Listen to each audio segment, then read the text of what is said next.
Hi, this is Billie Beene here with another segment of World News by Billie. Today's date, June 8, 2023. This is my third YouTube channel. Thanks for like, subscribe, and share on YouTube and Rumble. Episode 22. Some of the things we'll be covering. Fires. And the biggest battle going on right now in Ukraine since World War II. And the U.S. military prepares for war on two fronts, Russia and China. The U.S. government appears to be in a state of continuity of government. And could a change of government be on the horizon for the U.S.? Some of my sources are God in the Bible, Patriot subscriber, France 24, Dr. William Mount, Beforeitsnews 107 interview by Michael Jaco, BPEarthwatch, A Christoforou, The Dreesen Report, and Hal Turner. Okay, I have a Patriot subscriber who says, regarding the Canadian fires down in the U.S., I have a video of the fires that shows them all starting at the same time. Would you like to have that video? And I would like to have that video. The way that I receive comments from Rumble is on my Yahoo email account, but I cannot respond directly to my subscribers from the email. But yes, I'm saying now, yes, I would like to have that video. And now what we know about the fires, according to BPEarthwatch, is that they're currently covering at noon today 16 states. So that's going on. Now we'll move on to what's going on in Ukraine. So we have according to Hal Turner, the biggest battle going on in Ukraine since D-Day, World War II. So, we've got this. So, we've got Ukraine, we have Luhansk, Donetsk, Zaporizhzhia, Kherson, we've got Bakhmut, Kiev, Poland, Hungary, Romania. Okay. So now, according to Jacob Dreesen of the Dreesen Report, he's a retired Army military analyst who has some intel. So, the Dreesen Report is saying from June 4 through June 5, a 24-hour period, 2,000 troops were destroyed, and hundreds of vehicles, and that would be on the Ukraine side. And that was in Zaporizhzhia, that was in Soledar, that was in this area, Bakhmut, where the Ukraine NATO forces were trying to penetrate weak points. And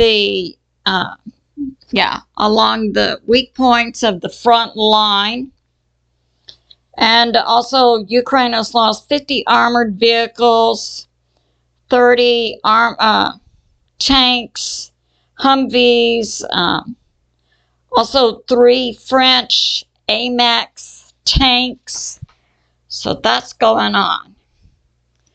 And Zaluzhny, General Zaluzhny, the head of the Ukraine military, is still not fully back in the saddle.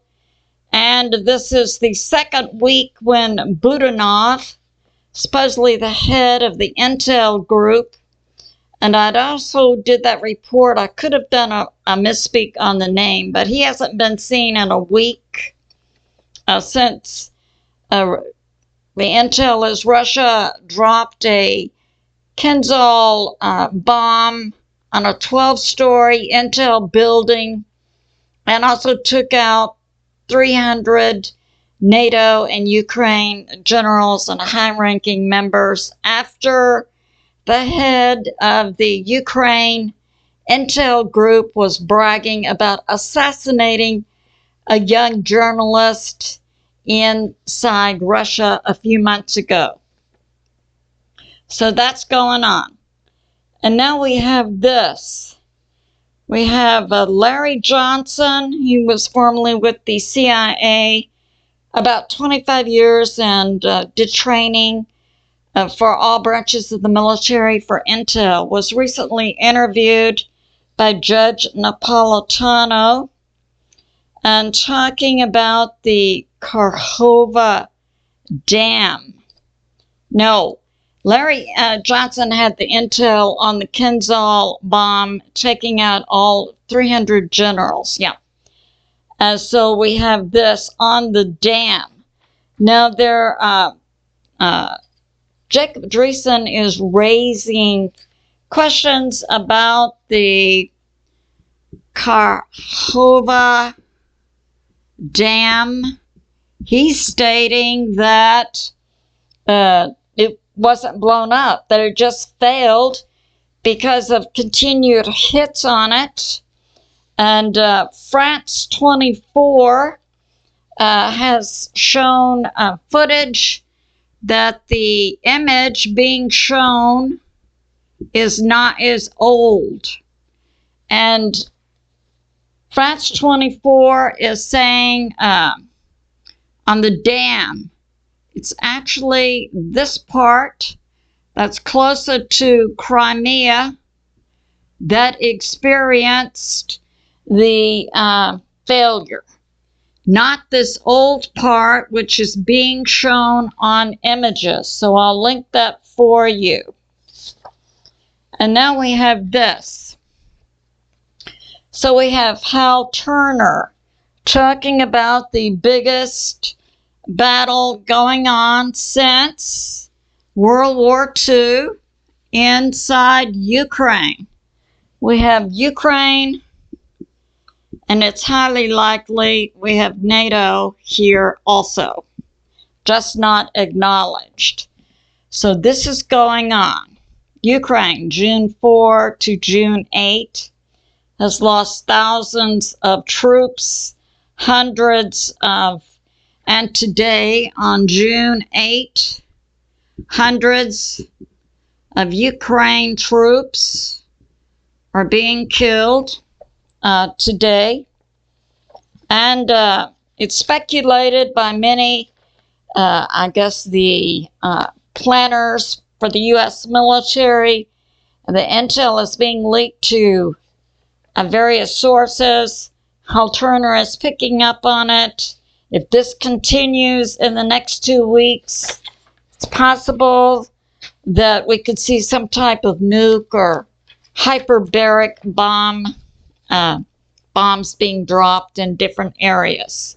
Now, this is coming from the Russian Ministry of Defense.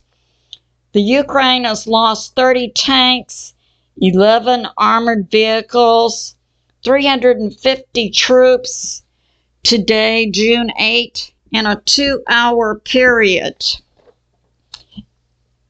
And in the last 24 hours, June 7 to June 8, Ukraine troops have lost 1,000. And now we have this. The FBI is working with the Ukraine intel to identify reporters, and it doesn't say where the reporters are.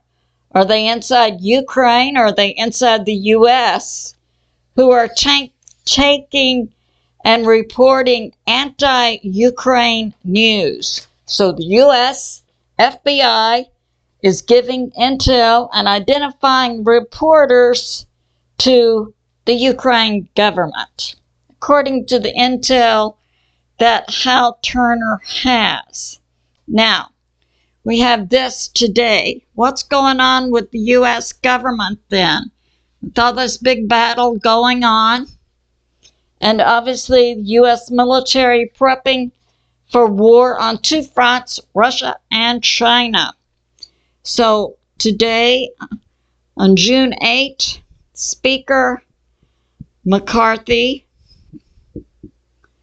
cancels any more meetings of Congress, sends everyone home, and it's believed that all 100 senators were given sat phones a few weeks ago, and it's believed that a majority of the U.S. government is still in continuity of government that was put in place, and they went to bunkers May 27, and that this few members of the House and Senate are now joining them. So that's going on. And we have this. Hal Turner. This went on today.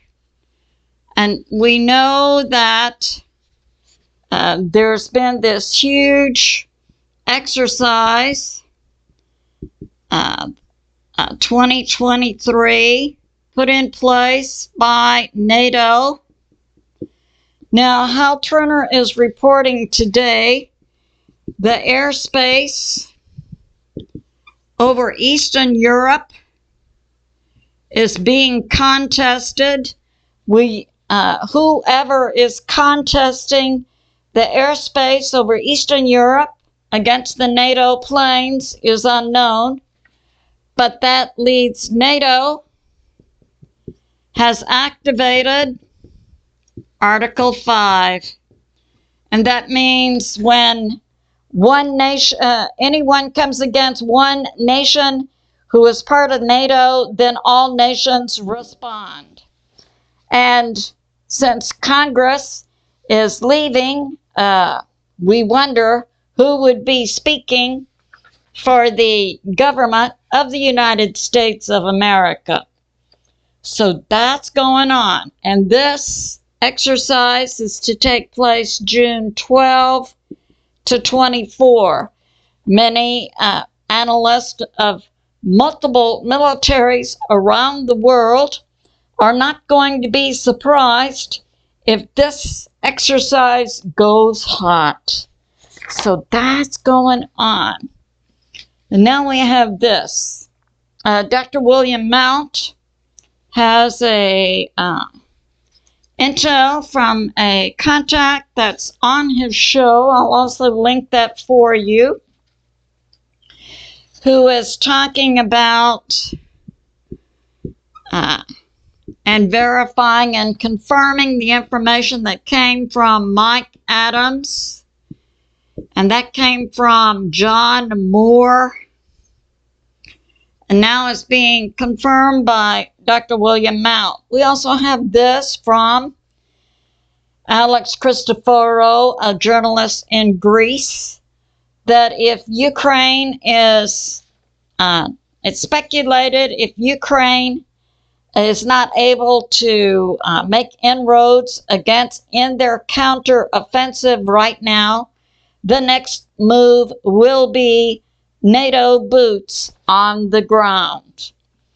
And so Dr. William Mount has someone, an ex-military individual named Chance, on his show today, verifying the information about the U.S. military planes that are in storage in Tucson, Arizona, being brought out and refurbished.